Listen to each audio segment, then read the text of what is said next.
Halo Sobat Spegro, saya selaku host dari podcast ini, saya Iko, dan kita ada tamu spesial. Dia adalah ketua OSIS dan juga suka banget sejarah. Ini dia tamu spesialnya. Halo semuanya, perkenalkan saya Yudis. Mari kita tanya kabarnya. Yudis, bagaimana kabarmu hari ini? Luar biasa, sehat dan juga penuh keberuntungan karena bisa diajak ke podcast ini ya. Ya maklum lah, saya kan nggak pernah diajak ke podcast, jadi baru-baru ini ya. Kalau Iko bagaimana? Kalau kabar saya, puji Tuhan baik, sehat, walafiat. Walaupun ada kendala, tapi ya tidak apa-apa lah. Oke, tanpa berlama-lama lagi, 1, 2, 3, go. Close the door, welcome to Spegro Podcast. Oke, pertanyaan pertama. Kenapa negara pertama kali yang melakukan ekspedisi internasional itu negara apa aja, Dis? Seperti yang kita tahu ya teman-teman, kalau untuk masalah melakukan ekspedisi internasional, seluruh negara itu sudah bisa, termasuk Indonesia. Contohnya, negara kita sudah bisa berdagang di Afrika, Asia, dan seluruh penjuru Eropa. Tapi kalau Iko bertanya negara apa yang melakukan untuk pertama kalinya secara internasional dan mendunia, itu adalah negara Kekaisaran Portugis atau Kerajaan Portugis. Atau kalau Iko bingung dan teman-teman bingung Portugis itu apa, atau sekarang kita bisa kenal itu dengan Republik Portugal. Nah, kalau mendengar nama Portugal, pasti teman-teman udah usah asing deh, karena kebanyakan idola teman-teman dari sana semua, yaitu Cristiano Ronaldo. Oh, jadi negara yang melakukan ekspedisi pertama kali yaitu Portugis ya? Aku pikir itu negara pertama kali melakukan ekspedisi itu Spanyol. Ada benarnya Spanyol, tapi Spanyol itu adalah negara kedua. Ia melihat kesuksesan saudaranya, di mana berhasil menjelajahi samudra dan mendapatkan kekayaan. Jadi Spanyol ikut-ikutan, tapi untuk yang pertama kali itu adalah Portugis, bukan Spanyol, Iko. Oke. Apa tujuan Portugis sehingga mereka melakukan ekspedisi internasional? Mereka melakukan itu karena ingin mencari kekayaan dan juga kejayaan, seperti motivasi 3G yang telah teman-teman dan Iko pelajari semua, yaitu tentang motivasi 3G, di mana yang pertama adalah gold, glory, dan gospel.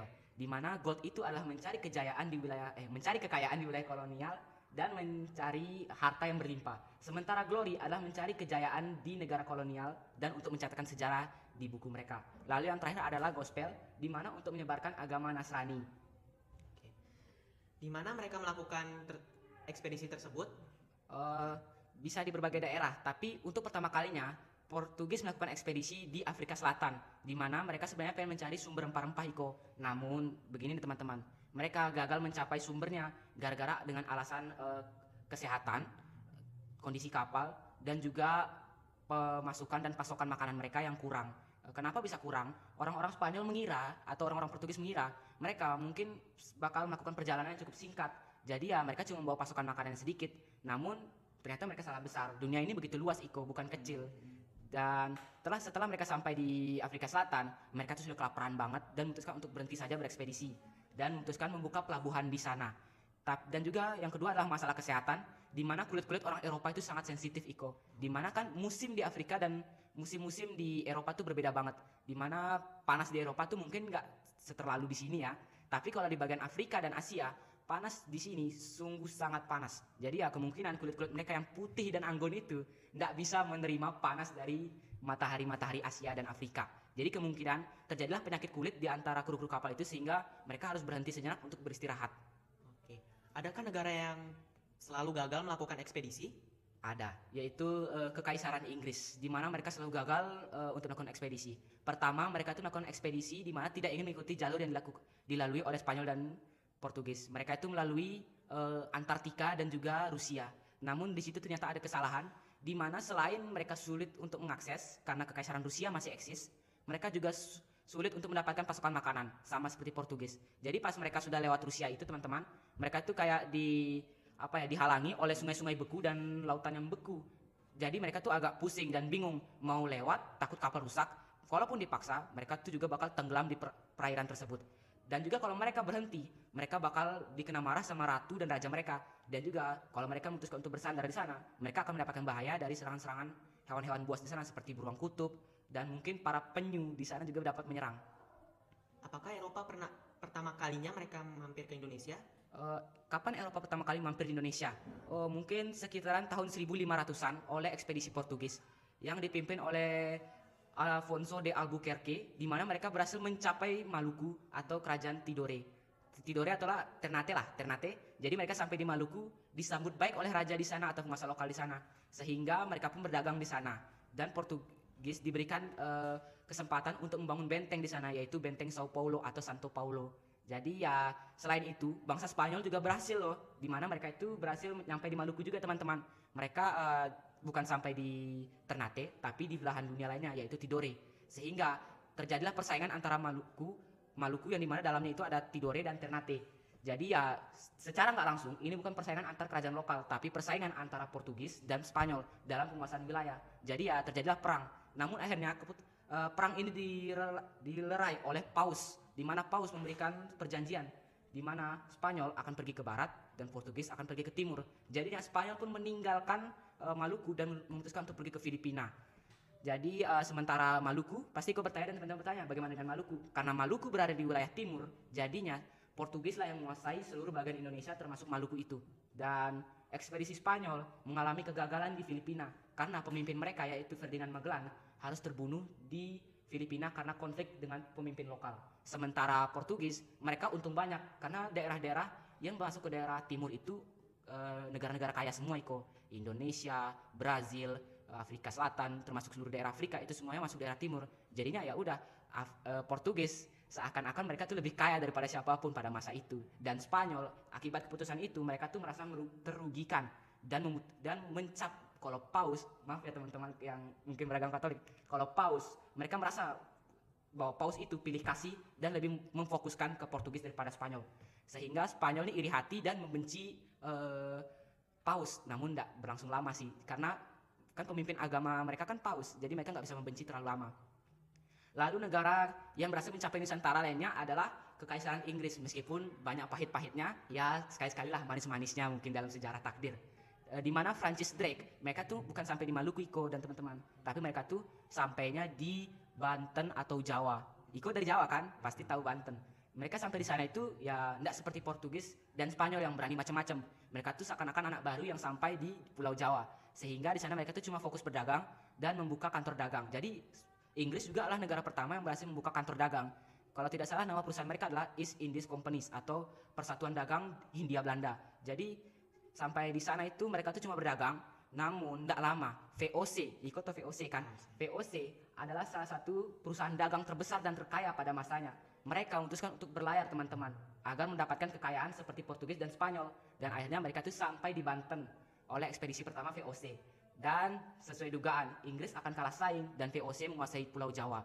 Dan VOC mengusir Inggris secara paksa, baik melalui diplomasi maupun perang. Secara mengejutkan, VOC yang merupakan dari negara kecil mampu mengusir negara besar. Jadi VOC lebih kuat lah. Alasan kenapa Inggris bisa kalah, yang pertama kurangnya bantuan dari pusat, yang kedua terjadi tindak korupsi dalam pemerintahan, lalu yang ketiga kekurangannya kas pemasukan. Jadi Inggris ini kayak lebih banyak beli daripada jual. Jadi kayak merasa nanti kan juga ada yang backup uang gua kan. Ternyata tidak sesuai harapan mereka. VOC lebih cepat datang ke Jawa. Akhirnya sudah bertahun-tahun lamanya dikuasai oleh VOC. Jawa ya sempat melakukan perlawanan. Salah satu perlawanan terkenalnya tuh saat tahu kan Benteng Batavia atau sekarang tuh kita kenalnya Jakarta, itu sempat melakukan perlawanan. Namun diredam oleh pemerintah VOC dengan cara yang kasar, bukan secara diplomasi. Lalu pemberontakan rakyat Banten juga berhasil dipendam oleh mereka. Jadi Sultan Agung yang merupakan Kesultanan Mataram Islam menyatakan perang dengan VOC dan menyerang benteng itu secara 2 kali loh. Tapi sayangnya mereka harus kalah karena ada pengkhianat, ada musuh dalam selimut. Jadi mereka harus dipukul mundur. Namun di sini Sultan Agung memutuskan untuk berdamai saja daripada berperang karena memikirkan masa depan anak-anak yang masih muda yang takut akan diterjunkan ke medan perang. Tapi VOC akan tetap memadamkan pemberontakan di wilayah-wilayahnya. Dan secara fakta menariknya Niko, seluruh pemberontakan yang berada di wilayah Jawa yang dikuasai oleh VOC seperti Banten dan Batavia, itu semua secara persenjataan didukung oleh Kesultanan Mataram yang tidak diketahui dan baru sekarang diketahui. Jadinya, namun Kesultanan Mataram ini juga tidak akan bertahan lama karena akhirnya naiklah raja pertama yang bergelar Amangkurat. Amangkurat pertama merupakan anak dari Sultan Agung. Namun ia berbeda dengan ayahnya, daripada memutuskan untuk melawan, ia memilih untuk bersekutu dan menikmati hasil kekayaan yang dimiliki oleh Belanda. Tahu nggak kekayaannya itu dari mana? Dia tuh menjual SDA-nya, menjual rakyat-rakyatnya kepada VOC. Sehingga tahu nggak negara Suriname? Tahu. Kan mereka bahasa nasionalnya itu kan Belanda Jawa. Kenapa bisa ada Jawa? Karena orang-orang Jawa yang berada di Pulau Jawa itu dijual oleh Raja Amangkurat I dan dibeli oleh orang-orang VOC dan dikirimkan ke Suriname. Sehingga kita banyak menemukan orang-orang Jawa yang tinggal di Suriname karena sudah beratus-ratus lamanya mereka sudah tinggal di sana akibat perbudakan. Lalu selain dijual ke Suriname, mereka juga dijual ke Afrika. Jadi di Afrika Selatan 50% orang masih menggunakan bahasa Jawa karena leluhur mereka rata-rata dijual ke Jawa. Dan negara berikutnya adalah Prancis. Pasti teman-teman heran kok bisa Prancis, padahal di buku sejarah sekolah kita Prancis tidak tertulis. Sebenarnya pada saat itu meletuslah perang di Eropa yaitu perang Napoleon, di mana Napoleon berhasil menguasai kerajaan Belanda. Raja Belanda kabur ke Inggris, jadi menyebabkan kekuasaan kosong di setiap wilayah kolonial sehingga membuat Hindia Belanda jatuh ke tangan Prancis. Tapi agar orang-orang Prancis tidak bingung, akhirnya dikirimlah William Herman Daendels. Tahu kan Daendels? Nah, William Herman Daendels dikirim untuk memberantas korupsi dan juga meningkatkan daerah-daerah di Jawa. Namun secara mengejutkan, Daendels tidak bisa memberantas korupsi karena kurangnya dan juga polisi setempat atau Kenil juga dibayar oleh pemerintah setempat untuk tutup mulut. Jadi tahu kan kerja Rodi? Sebenarnya kerja Rodi itu dibayar, cuma uang-uangnya itu bukan sampai ke tangan mereka. Ada kok bukti cek pembayarannya, tapi semua uang itu dikorupsi sama bupati setempat.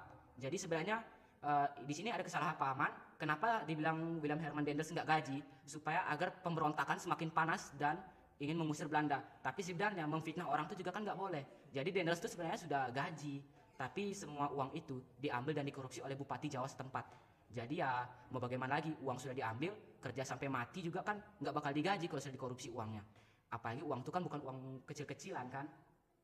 Jadi gara-gara itu pemberontakan makin banyak, pemberontakan di mana-mana termasuk di Sumbawa ya, dan akhirnya mampu diredam. Dan akhirnya kekuasaan diberikan oleh Inggris. Inggris tidak lama sih, cuma 5 tahun.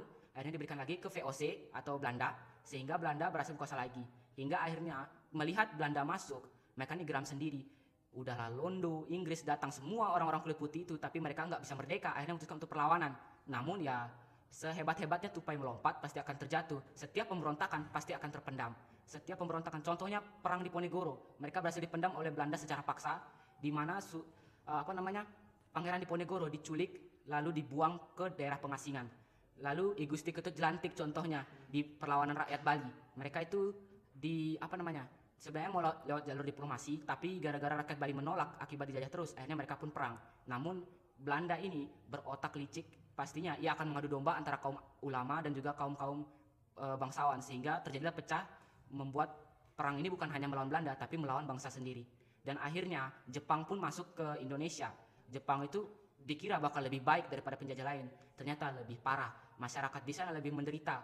Kali ini gajinya itu lebih sedikit dan tidak dibayar. Contohnya itu Romusa ya, Romusa sering kita lihat.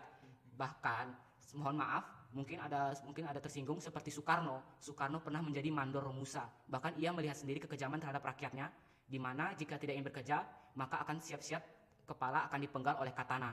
Namun akhirnya semua itu tidak akan berhasil. Pada akhirnya negara kita akan merdeka akibat perjuangan kita. So teman-teman, kita harus selalu mengingat sejarah, karena tanpa sejarah kita tidak akan di sini. Jadi pesan saya kepada anak-anak muda sekitar, jangan lupa untuk selalu membaca buku sejarah ya. Kalau tidak bisa, masa sih nggak bisa gitu aja masa nggak bisa, main ML aja bisa, apalagi baca buku. Nah sekian itu aja sih penjelasan dari saya Iko. Kalau Iko? Baiklah, sekian dari cerita saya. Pesan dari yang saya sampaikan adalah jangan pernah sekali-sekali kalian melupakan sejarah, karena sejarah itu bukan saja dari peperangan, bisa juga dari sosialitas, ekonomi, dan lain sebagainya. Sekian dari saya, terima kasih.